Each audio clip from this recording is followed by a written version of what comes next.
Penemuan negeri Sabah di Indonesia bermula dari tulisan Kiai Haji Fahmi Basya. Lahir di Padang, 13 Februari 1952, Fahmi Basya adalah seorang penulis, peneliti, dosen, penceramah, bahkan seniman.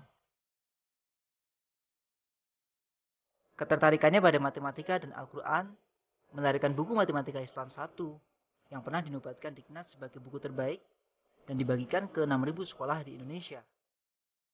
Tahun 1984, berbekal mesin ketik dan rugos, terbitlah buku pertamanya berjudul 1 Million Phenomena, sejuta fenomena Al-Quran.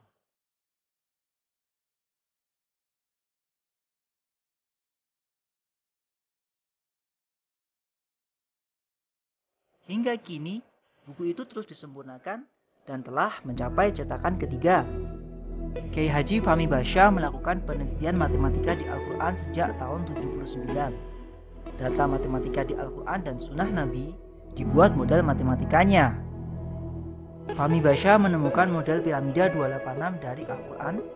Dari atas mirip arupa datu Borobudur, yaitu bagian atas Borobudur. Dari kesamaan ini, penelitian terhadap Borobudur mulai dikembangkan. Borobudur adalah ars yang dipindah pada kisah Sabah di Al-Quran. Secara dahsyat sekali dengan kecepatan yang melebihi kecepatan cahaya. Ya. Sepertinya akal kita tidak bisa menampung ini. Tetapi sebelumnya ada peristiwa yang maha dahsyat, yaitu sebelum itu pada kisah Nabi Sulaiman, di zaman Nabi Sulaiman, yaitu perpindahan ars Ratu Saba. Ya. Sedangkan di dalam Al-Quran sendiri ada juga ini sumbernya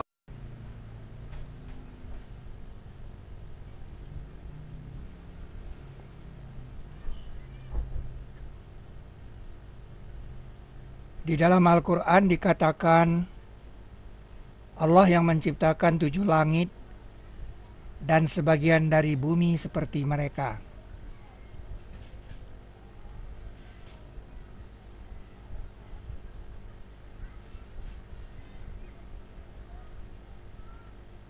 Wa minal ardi mithlahunna, dan sebagian dari bumi seperti mereka.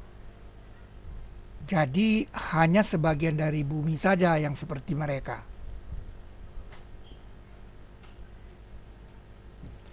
Sebagian dari bumi seperti mereka itu adalah negeri Sabah. Karena negeri Sabah satu-satunya negeri di bumi yang dikatakan baldatun thayyibatun. Dan itu adalah Indonesia. Indonesia, negeri Sabah.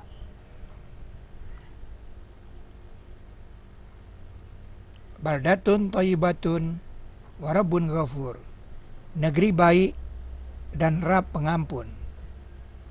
Airnya berlimpahan, persediaan oksigennya tidak terbatas. Alamnya senantiasa diremajakan kembali oleh proses-proses organis. Dan negeri yang baik keluar tumbuh-tumbuhannya dengan izin pemeliharanya. Dan yang tidak baik tidak keluar melainkan dengan susah. Jadi di negeri yang tidak baik itu tumbuh-tumbuhannya tidak baik. Tumbuh-tumbuhan yang tidak baik itu adalah tumbuh-tumbuhan yang sedikit antioksidannya. Dan di negeri yang baik itu tumbuh-tumbuhannya banyak antioksidan karena dia terkena sinar matahari sepanjang tahun. Dan itu adalah ciri dari negeri yang berada di daerah tropik. Indonesia adalah negeri yang berada di daerah tropik.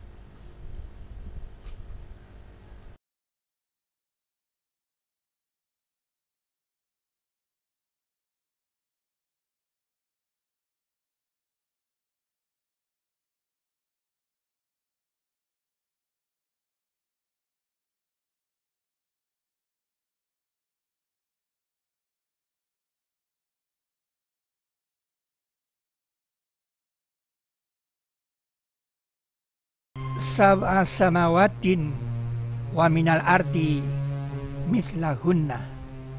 Allah yang menciptakan 7 langit dan sebagian dari bumi seperti mereka. Sudah lama kita mengetahui bahwa langit itu 7. Langit itu 7 sudah disebut sejak zaman Nabi Nuh alaihissalam. Dalam surat Nuh dalam Al-Quran, Nabi Nuh mengatakan, "Apa tidak engkau lihat bagaimana Allah menciptakan 7 langit bertingkat-tingkat?" Di dalam surat Mulku ayat 3 dikatakan, Dia yang menciptakan 7 langit bertingkat-tingkat.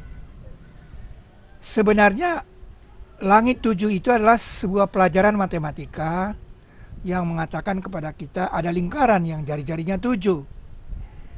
Lingkaran yang jari-jarinya 7 ini kelilingnya adalah 44. Kalau lingkaran yang kelilingnya 44 ini kita bikin bentuk petanya, maka dia menjadi bujur sangkar yang sisinya 11. Jadi itulah fenomena langit 7 dalam bentuk petak dalam 2 dimensi. 3 dimensinya adalah balok 11 kali 11 kali 11 yang jumlah baloknya adalah 1331. Fenomena dari 11 ke 7 itu akan membuka rahasia fenomena arsy-nya atas air, seperti disebut pada surat ke-11 ayat 7. Wa kana arsyuhu 'alal ma', dan adalah arsy-nya atas air. Dan keliling 44 ini adalah kode dari surat Asab atau surat Kabut. Surat Ad-Dukhan itu surat ke-44.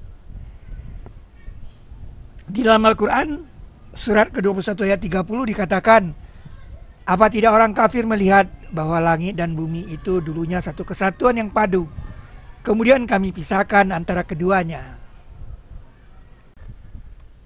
Kalau satu kesatuan yang padu yang terdiri dari 1331 balok itu kita pisahkan, maka ia akan terpisah menjadi 2 bagian, 285 dan 1046. 1046 ini diidentifikasi sebagai kode dari Alif Lam Mim dalam daftar 6 surat yang dibuka dengan Alif Lam Mim. Jadi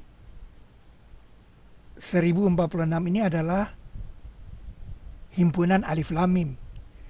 Jika satu balok padanya diletakkan di atas piramida 286 ini, pastilah yang satu itu adalah Alif Lam Mim. Sisanya di atas adalah 1045, 1045. Dan ini adalah kode dari sudut air 104,5 derajat.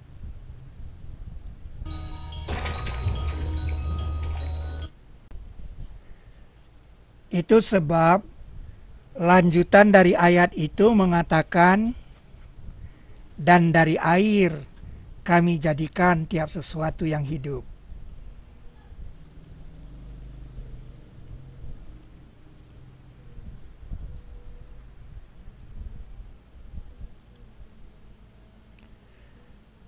Dan bentuk payung ini disebut pada ayat selanjutnya, "Dan kami telah menjadikan langit payung yang terpelihara, dan mereka dari ayat-ayatnya berpaling."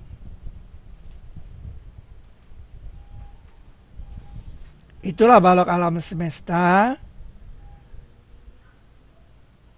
yang merupakan model dari satu kesatuan yang padu.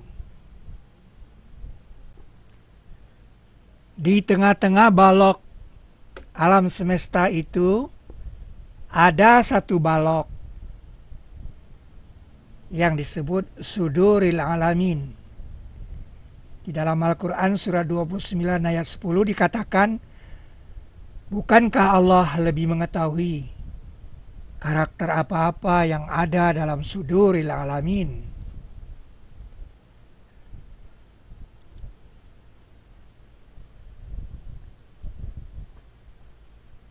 Di dalamnya ada piramida 286. Dengan balok paling atas adalah Suduril Alamin.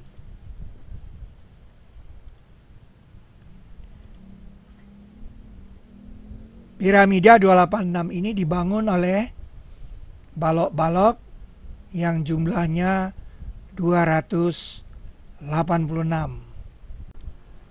Piramida 286 itu adalah duplikat bentuk balok dari surat Al-Baqarah yang ayatnya 286 dan ayat satunya adalah Alif Lam Mim. Kalau sebuah balok mewakili Alif Lam Mim, maka diagonal ruangnya adalah Lam Mim.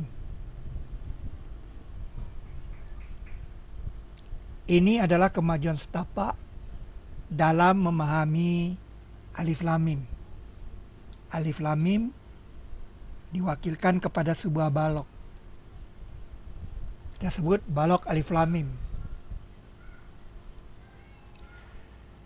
Jika satu balok dari balok alam semesta itu diletakkan di bumi, kita jadi mengerti sekarang mengapa Ka'bah dikatakan diletakkan dengan istilah wudi'a. Kata letakkan itu dikamuskan pada surat keempat ayat 102 yang mengatur tata cara menjaga pos keamanan.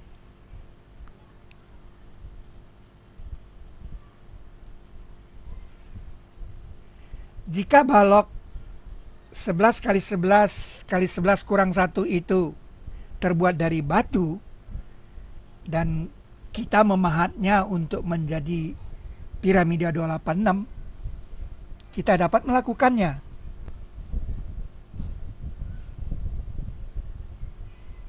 Tetapi apakah Anda mengerti bahwa balok bongkaran, yaitu sisa daripada pemahatan tadi, kalau kita susun, dia akan merupakan alas dari piramida 286. Sehingga sekarang kita memerlukan orang untuk memindahkan piramida 286 kepada alasnya. Dan itu adalah terjadi dalam kisah Nabi Sulaiman memindahkan Ars Saba.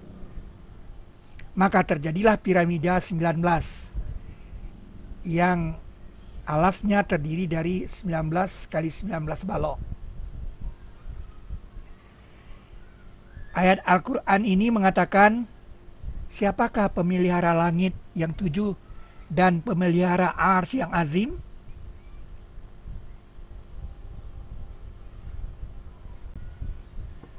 Jika piramida 19 itu ditambah 2 lantai lagi, kita bertanya, mengapa Kamadhatu itu 2 lantai? Kamadhatu itu adalah 2 lantai, lantai paling bawah dari Borobudur.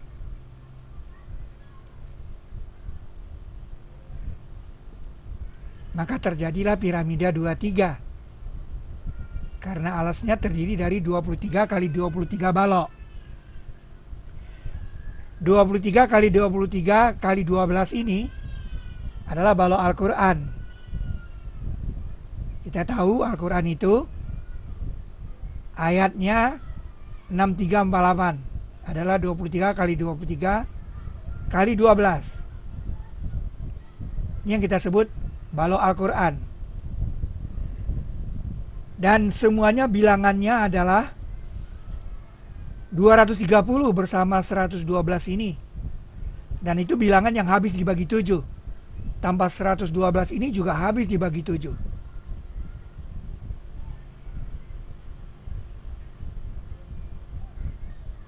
Di sini terlihat 2 lantai inilah yang menyebabkan dia menjadi balok Al-Quran. Sehingga sekarang kita bisa menjawab, mengapa kamar itu 2 lantai? Karena dia adalah sebuah piramida yang berada di dalam balok Al-Quran. Dan bahkan kita juga bisa menjawab mengapa di Arupadatu itu susunan stupanya 16, 24, dan 32. Itu bisa dijawab. Di sini baloknya 5 kuadrat, mukanya ini, atasnya adalah 5 kali 4 kurang 4, itu 16. Ini 7 kuadrat, wajahnya di sini adalah 7 kali 4 kurang 4 adalah 24. Dan ini 9 kuadrat, wajahnya adalah 9 kali 4 kurang 4, itu 32. Jadi secara matematis, mengapa di Arupadatu itu tersusun bilangan 16, 24, dan 32? Bisa dijawab dengan piramida 23.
Jadi kita sudah menemukan model matematika dari Borobudur.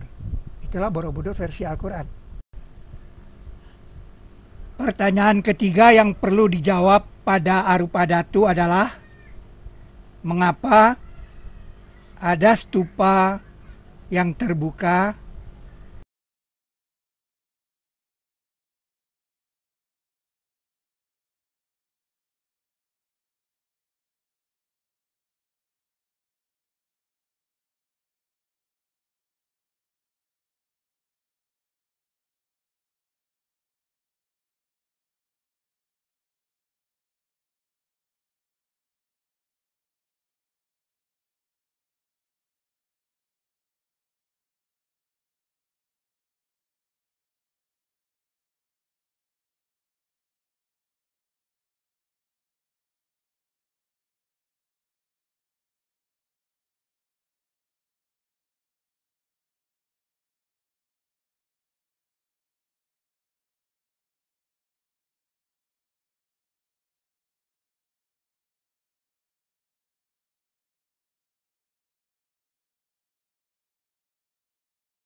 Kalau kita melanjutkan 32 ini ke sini, jadi 33 di sini, 34 di sini.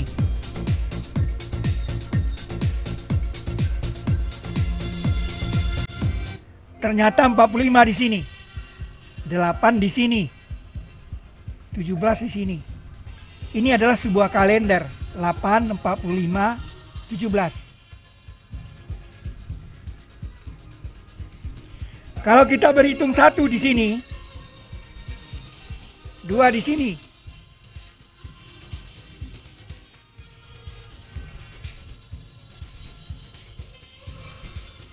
Ternyata 14 itu kosong.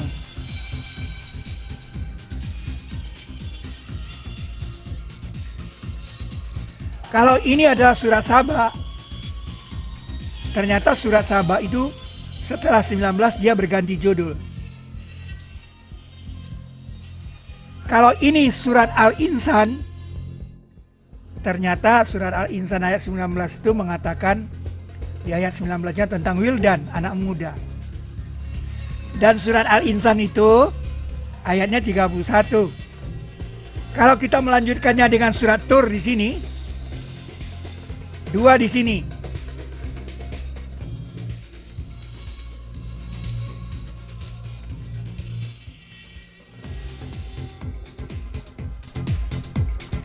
Ternyata stupa yang terbuka itu terawangnya jatuh di ayat 24 surat Tur. 19 ini isinya wildan.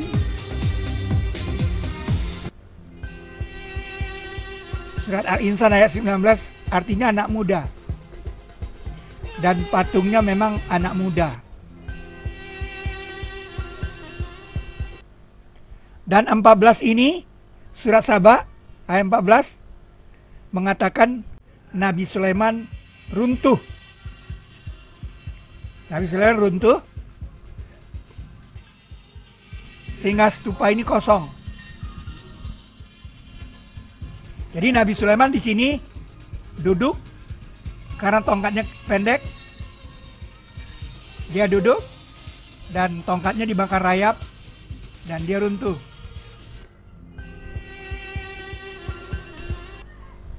Dan 24 ini surat Tur berisi Gilman.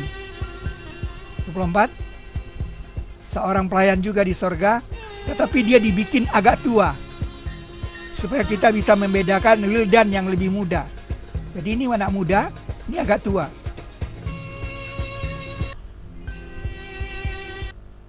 Jadi kita bisa menjawab mengapa terbuka dan mengapa kosong.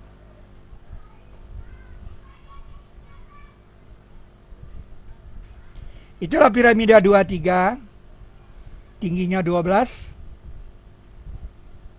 dan merupakan model dari sebuah bangunan yang disebut ars.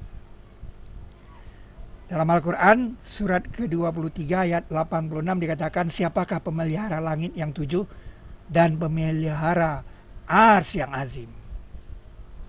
Dikodekan di bilangan 23. Dan ayatnya mengatakan Arsaba itu ars yang azim juga disebut pada ayat 23.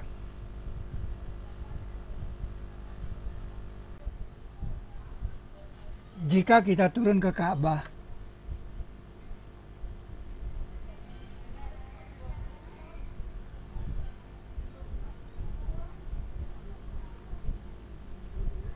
kita membuat garis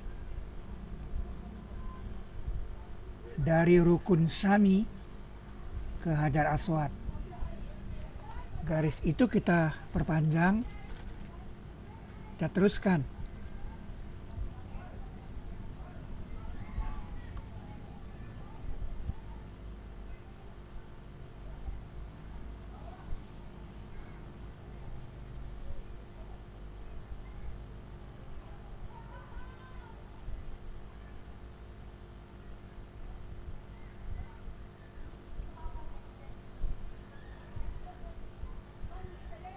Ternyata garis itu persis melewati bagian atas dari Arsaba.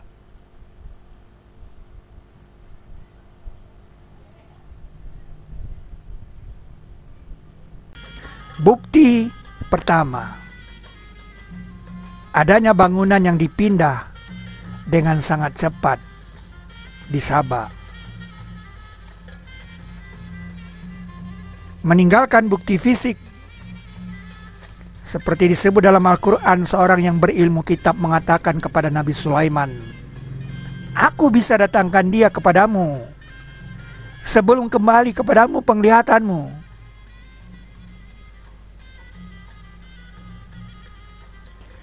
Dan ternyata jarak antara Istana Ratu Boko dan Borobudur itu hanya 36 km, sebuah jarak yang ideal untuk penerbangan burung. Karena burung hudhud terbang dan kembali melaporkan kepada Nabi Sulaiman. Kemudian dia membawa surat dan melemparkannya di Istana Ratu Boko. Dan sekarang kita temukan lempengan emas itu, plat emas itu di dalam kolam di Istana Ratu Boko.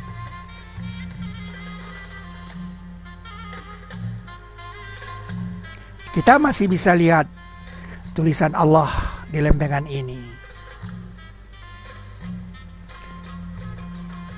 Itu alasan mengapa surat ini, tulisan ini dikatakan karim oleh Ratu Saba. Padahal surat itu berisi surat ancaman. Allah ta'lu alayya wa'tuni muslimin. Jangan berlaku sombong kepadaku dan datanglah kepadaku dengan menyerah diri. Isi surat itu. Kop surat itu Bismillahirrahmanirrahim. Dan Ratu Saba mengatakan, ya ayyuhal mala'u, ini ulkiya ilayya kitabun karim. Hai para mala, sesungguhnya telah dicampakkan kepadaku satu tulisan yang karim.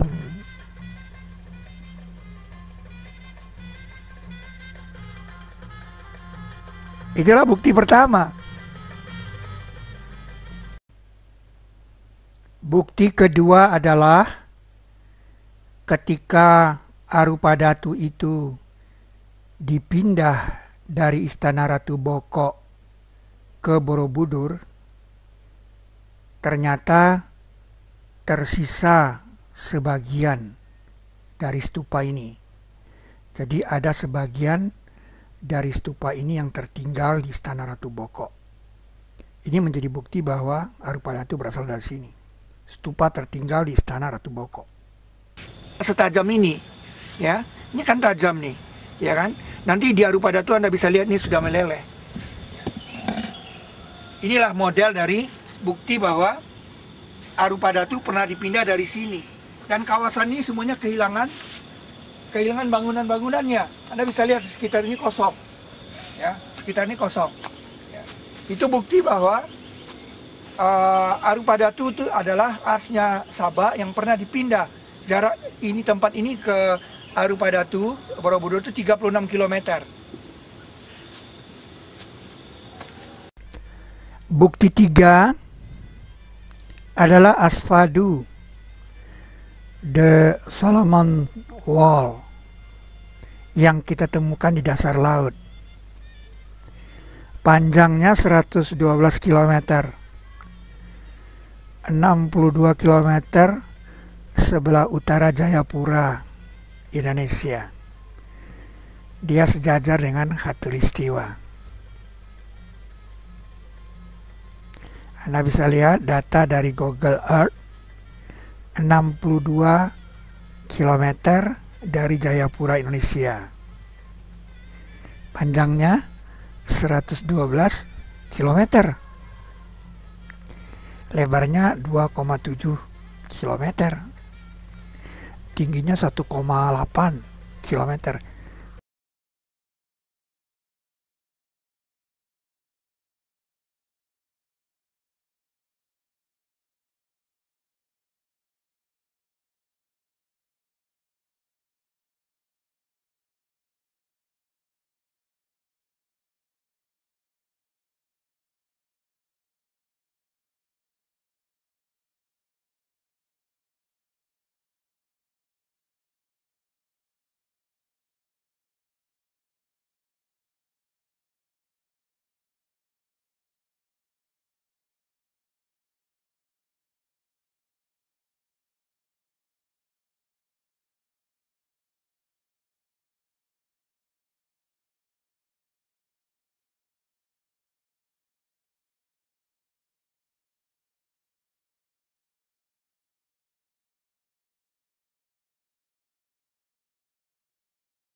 yang menyelam untuknya, maksudnya untuk Sulaiman.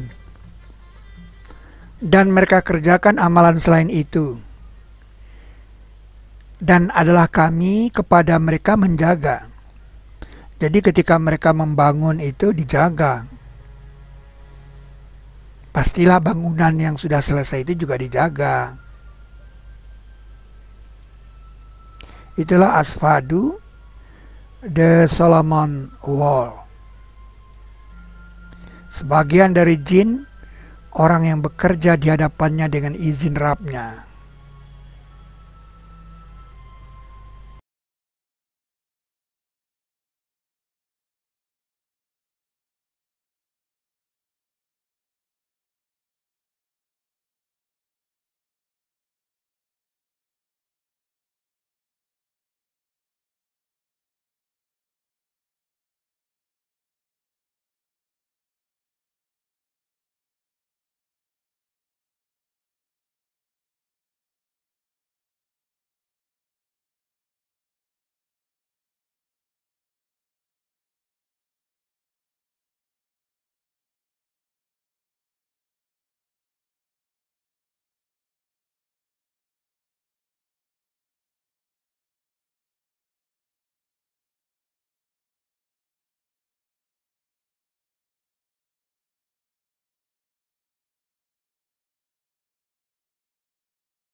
Bukti keempat yaitu bekas roda kendaraan selebar 13 km di dasar laut. Dan dia mengeluarkan cahaya seperti mutiara, lu'wal marjan, seperti mutiara dan marjan, sebagai ayat-ayat Allah, menarik para peneliti.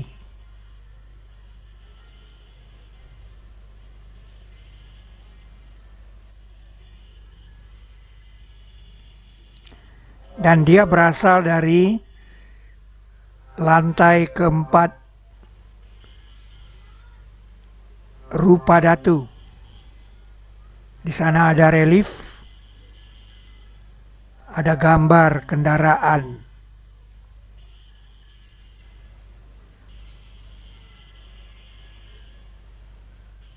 Kendaraan pengeruk di dasar laut.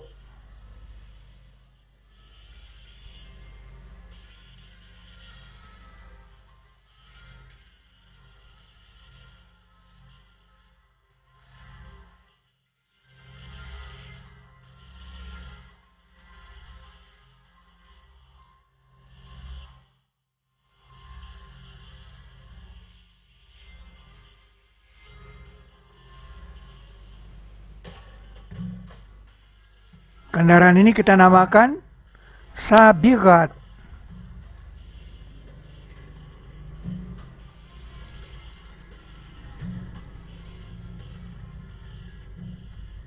Reliefnya ada di dinding Borobudur.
Tamasil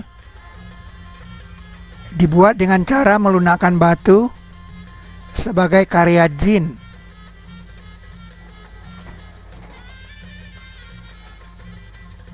Pertama itu adalah jenggot terulur. Tamasil ini, jenggot ini terulur. Jenggot ini terulur, ini mustahil dipahat. Ini bukti bahwa tamasil ini dibuat dengan cara melunakkan batu.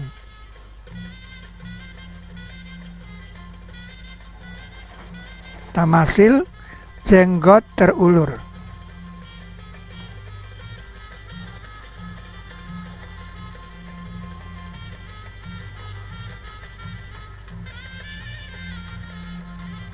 Dan sebagian dari jin, orang yang bekerja di hadapannya dengan izin Rabbnya, mereka kerjakan untuknya apa yang ia kehendaki dari gedung-gedung yang tinggi dan patung-patung, tamasil, dan piring-piring seperti kolam dan kuali-kuali yang tetap. Yang kedua adalah pipi tembem ini. Pipinya ini terlihat ditambah. Ini mustahil dipahat. Ini bukti bahwa pembuatannya dengan melunakkan batu.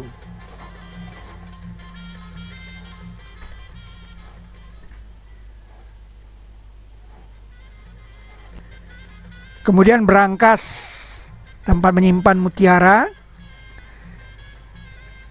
Nah, kita lihat pintunya ini tidak dipahat, tapi ditekan dengan benda keras.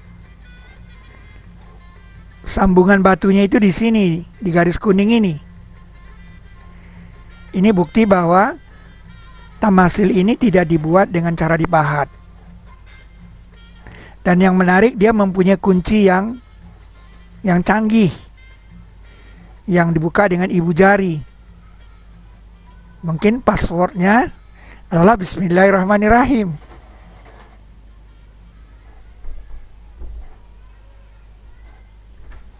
Kemudian rambut dipelintir.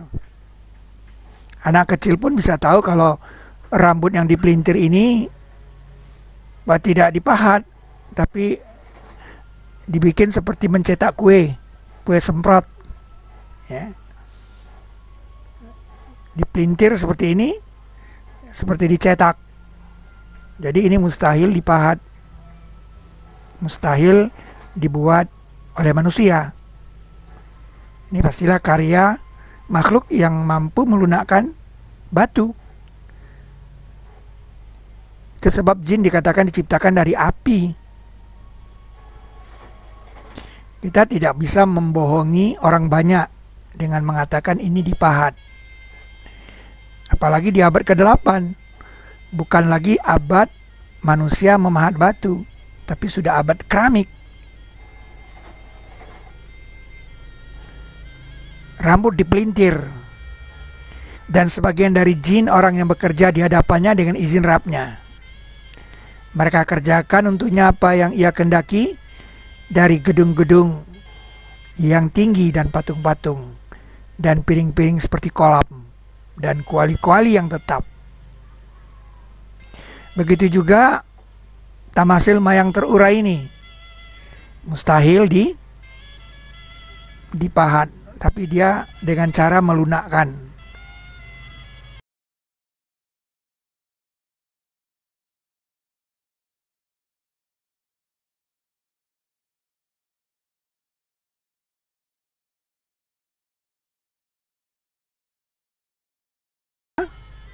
Bahwa tamasil di Borobudur dibuat oleh jin dari tentara Nabi Sulaiman alaihissalam. Bukti keenam adalah tamasil berisi kisah-kisah. Kisah-kisah yang ada di dalam Al-Quran maupun di dalam Alkitab. dan merupakan karya jin juga. Menyingsingkan kain. Kita lihat tangannya sedang memegang kain. Dan ini bukan bledru, tapi ini dari batu. Bukanlah karya dipahat, tapi dengan cara melunakkan batu. Ayat Al-Qur'annya mengatakan, maka ketika ia lihat dia, ia sangka kolam, dan ia singsingkan kain dari dua betisnya.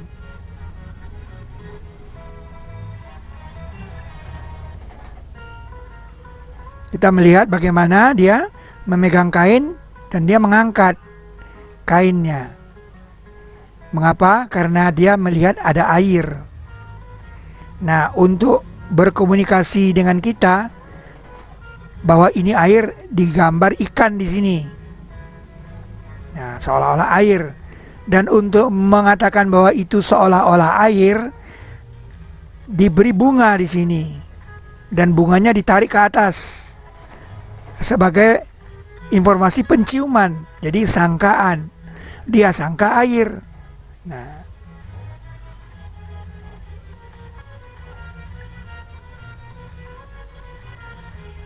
dia angkat kainnya. Seperti kolam dibuat ikan. Tangannya memegang kain. Dan ini merupakan karya terhebat di dunia, mengalahkan lukisan Mona Lisa. Karena Mona Lisa itu dibuat oleh manusia. Kalau ini dibuat oleh jin. Namanya Manohara.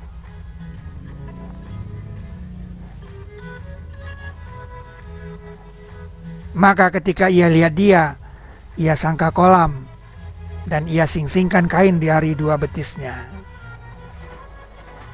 Dan sebagian dari jin, orang yang bekerja di hadapannya dengan izin Rabbnya, mereka kerjakan untuknya apa yang ia kendaki, dari gedung-gedung yang tinggi, dan patung-patung, dan piring-piring seperti kolam, dan kuali-kuali yang tetap. Yang kedua adalah tamasil kisah, adalah orang yang dilemparkan ke laut dan kemudian ada ikan yang besar. Gambar ini adalah menceritakan tentang Nabi Yunus. Kisah Nabi Yunus. Dan kisah ini dikenal oleh orang-orang yang memegang Alkitab maupun yang memegang Al-Quran.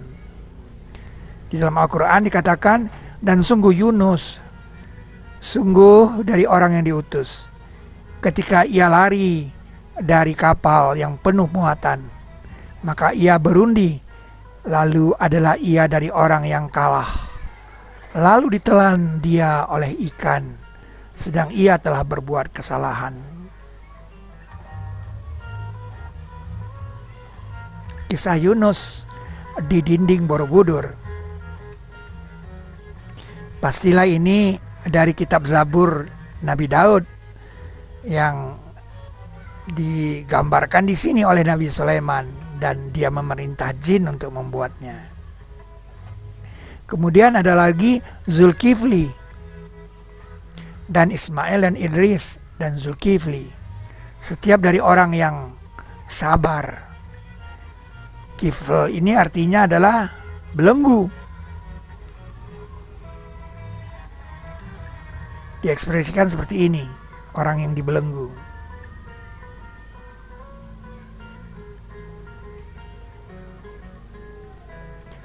Dan Sulaiman mewarisi Daud, dan ia berkata, hai manusia, telah diajar kepada kami perkataan burung. Jadi Nabi Sulaiman memproklamirkan bahwa dia telah diajar perkataan burung. Dan di sini kita melihat ada tamasil, orang sedang berdialog dengan burung. Itulah tamasil, kisah-kisah. Bahkan ini burung yang sedang memperhatikan orang perempuan. Nah, itu ada ayat Qur'annya, burung hudhud disuruh memperhatikan. Berpaling dari mereka, maka perhatikan apa yang mereka kembalikan. Pergilah dengan tulisanku ini, maka campakkan pada mereka, kemudian berpaling dari mereka, maka perhatikan apa yang mereka kembalikan. Maka ia berhenti tidak jauh. Ekspresi berhenti tidak jauh itu dibuat di sini. Mengapa? Karena ketika dia berhenti tidak jauh itu, burung hurut berpidato sangat panjang.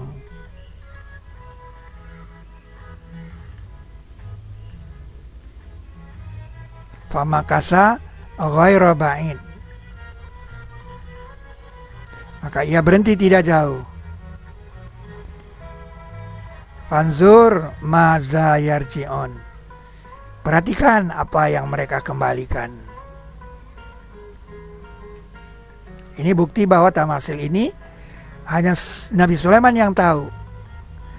Jadi berarti Nabi Sulaiman yang memerintahkan membuat tamasil ini. Dan sebagian dari jin orang yang bekerja di hadapannya dengan izin Rabb. Bukti ketujuh adalah energi. Berkata yang di sisinya ada ilmu dari kitab.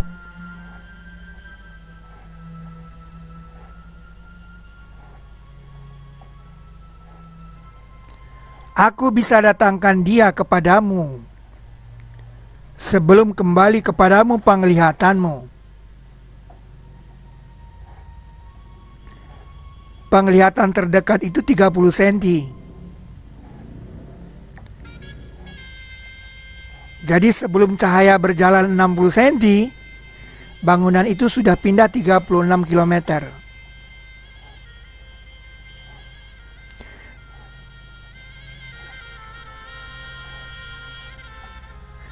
Sehingga kita bisa menghitung kecepatannya.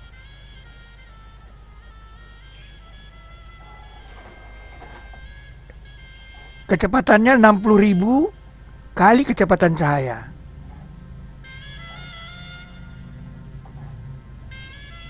Aku bisa datangkan dia kepadamu sebelum kembali kepadamu penglihatanmu.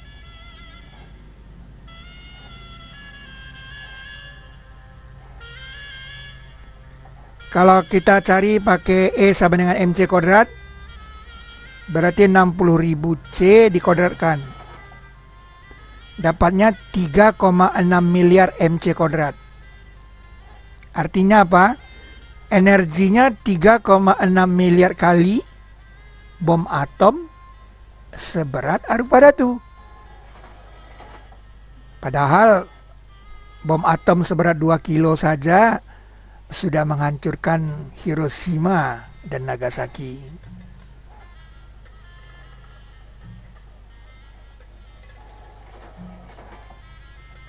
Nah, luas bumi itu sekian. Kalau kita bagi dengan 3,6 miliar, kita mendapatkan peta A. 142.000 meter persegi. Jadi sekarang kita bekerja di peta A saja, yang kehilangan energi sebesar MC kuadrat.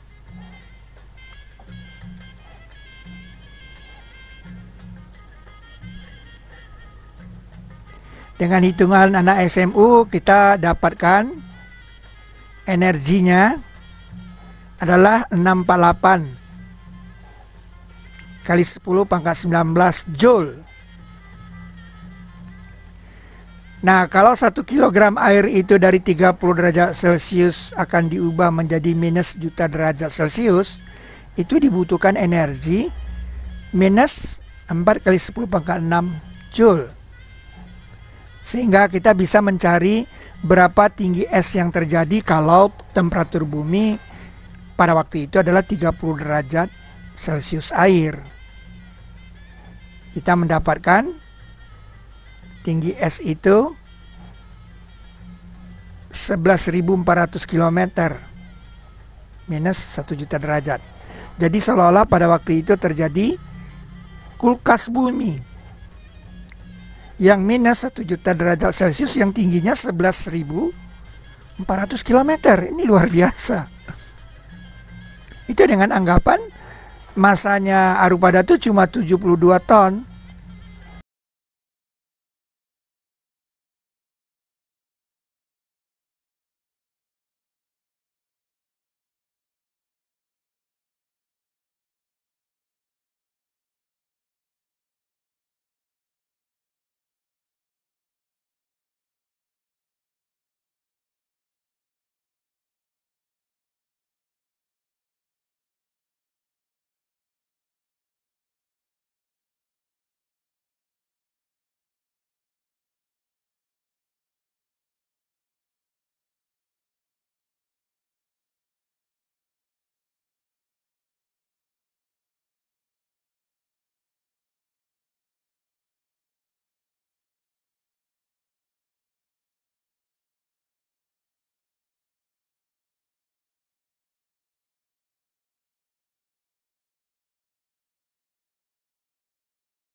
Terbekukan umurnya sama dengan yang di Kilimanjaro.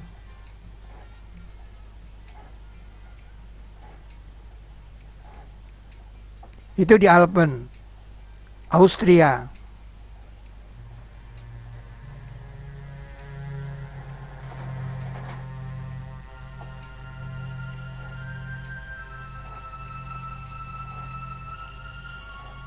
Jadi di Kilimanjaro di Afrika dan di Alpen di Austria, Eropa.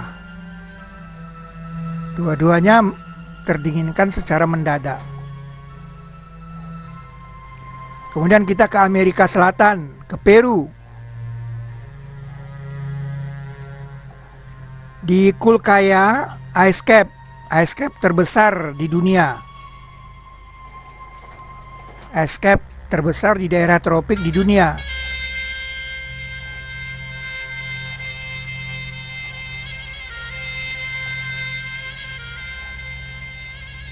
Nah, karena pemanasan global, esnya sudah ternganga. Nah, di sini ada bukti bahwa sampai sekarang para ahli tidak bisa menjawab dengan teori iklim yang manapun, belum bisa dijawab dengan cara bagaimana bumi kita terdingin.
Nama Saba. Nama Saba ada 2 buah dalam Al-Quran. Pertama, laporan burung hudhud. Maka ia berhenti tidak jauh.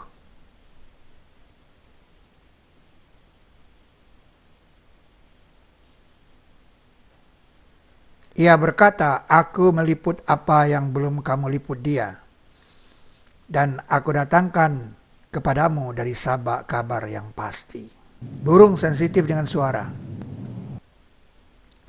Ketika burung itu terbang di atas suatu negeri, sebenarnya dia tidak tahu nama negeri itu. Jadi kata Saba berhubungan dengan kalimat selanjutnya. Jadi kata Saba itu berhubungan dengan kata mereka ini. Dan aku dapati dia dan kaumnya bersujud untuk matahari dari selain Allah. Jadi burung hudhud melihat ada sekelompok orang sedang melakukan upacara bersujud kepada matahari. Fenomena itulah yang dikatakan Saba. Jadi Saba bukan nama negeri, melainkan orang banyak, tempat berkumpul, tempat bertemu.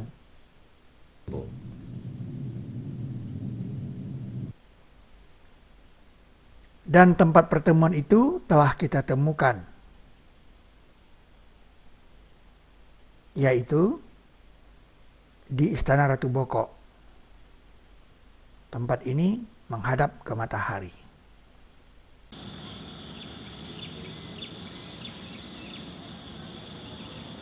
Nah, saudara, inilah tempat bersujud yang ditemukan oleh burung hudhud. Burung hudhud mengatakan mereka bersujud kepada matahari. Inilah tempat bersujud. Tempat bersujud ini menghadap ke matahari terbit. Matahari terbit dari sana, dan tempat ini bukan tempat latihan karate. Tangganya di sana dan dia menghadap ke sana. Jadi matahari terbit dari sana. Burung hudhud melaporkan, aku dapati dia dan kaumnya bersujud kepada matahari selain dari kepada Allah.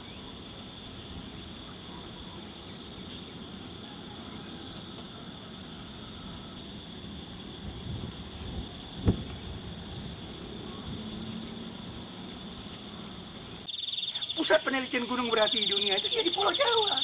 Jadi tidak salah lagi kalau Nabi Nuh pernah ke Pulau Jawa. Anda bisa lihat daerah seluas ini kosong. Kemana batu-batunya? Kemana bangunannya dipindah? Siapa yang memindah?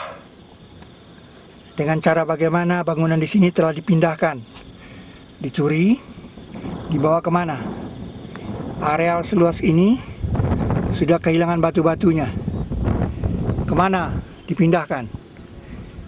Anda lihat, yang tertinggal itu sedikit, yang kecil ini kolil, disebut Sidrin kolil. Semuanya sudah hilang, ya. Seluas ini hilang tanpa jejak, tidak tahu kemana ini disembunyikan.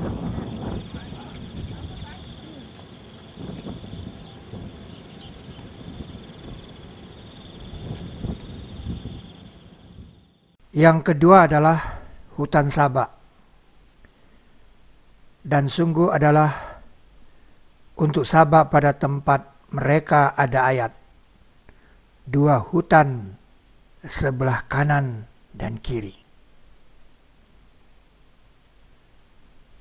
Kalau di dalam Al-Quran dikatakan sebagai ayat, maka ia masih ada. Contohnya kapal Nabi Nuh. Masih ada. Karena dikatakan sebagai ayat. Jadi hutan Saba itu pastilah masih ada. Sebab itu kita tanya kepada orang Jawa, hutan dalam bahasa Jawanya apa? Hutan dalam bahasa Jawanya adalah wana. Dalam kamus Jawa Kawi Indonesia, Dr. Mahasri M. Hum, Saba artinya pertemuan. Jadi hutan Saba adalah Wanasaba. Dan itu adalah Wonosobo. Tidak kebetulan kalau di sini ada nama Sleman yang berasal dari Sulaiman. Jadi nama Sabah ada, hutan Sabah ada.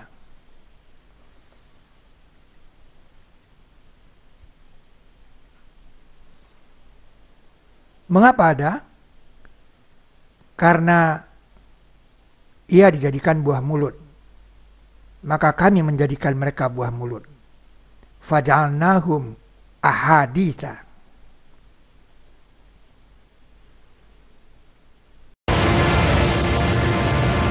Maka kami kirim atas mereka banjir besar. Farsalna alaihim sailal arim.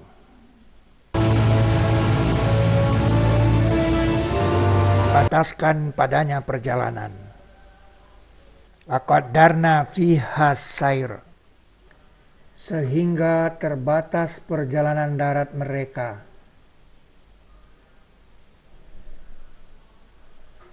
Dan kami hancurkan mereka tiap hancuran. Sekarang mereka terdiri dari 17.000 pulau. 9.000 pulau belum mempunyai nama. Dan kami hancurkan mereka tiap hancuran. Kata tiap hancuran ini, kulla mumazzakin, dikamuskan pada ayat ke-7 surat Saba yang menggambarkan tulang-tulang yang berserakan. Ketika kamu sudah hancur tiap hancuran, sesungguhnya kamu sungguh dalam ciptaan yang baru. Jadi negeri Sabak itu seperti tulang-tulang yang berserakan. Kepalanya di Kalimantan, tulang kakinya di Sumatera, tulang tangannya di Pulau Jawa, dan tulang-tulang yang lain di Sulawesi dan di Irian. Fenomena tulang-tulang yang berserakan seperti ini tidak dimiliki oleh Yaman.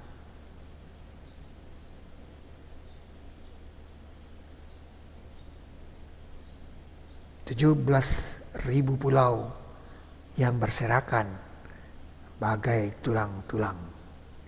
Kami adalah tulang-tulang yang berserakan. Dan kami hancurkan mereka tiap hancuran.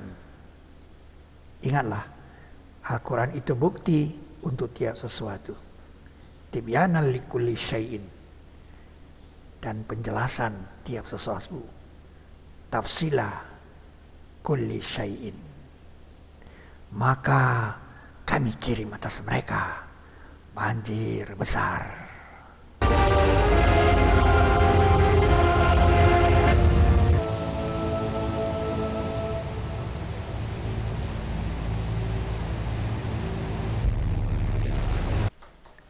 Sehingga terbatas perjalanan darat mereka.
Jalanan ku arungi tak selalunya terang, pelitaku keyakinan akan kebenaran itu, atas semut, atas burung, pada batu yang tak bisu, atas tanah, atas langit, pada jiwa yang memuji. Kau yang maha tahu, tuntunlah aku menuju ranah-Mu. Duhai kau utus Dia dengan tanda yang mungkin aku bisa membacanya. Sulaiman, ya Sulaiman, dia Sulaiman, ya Sulaiman.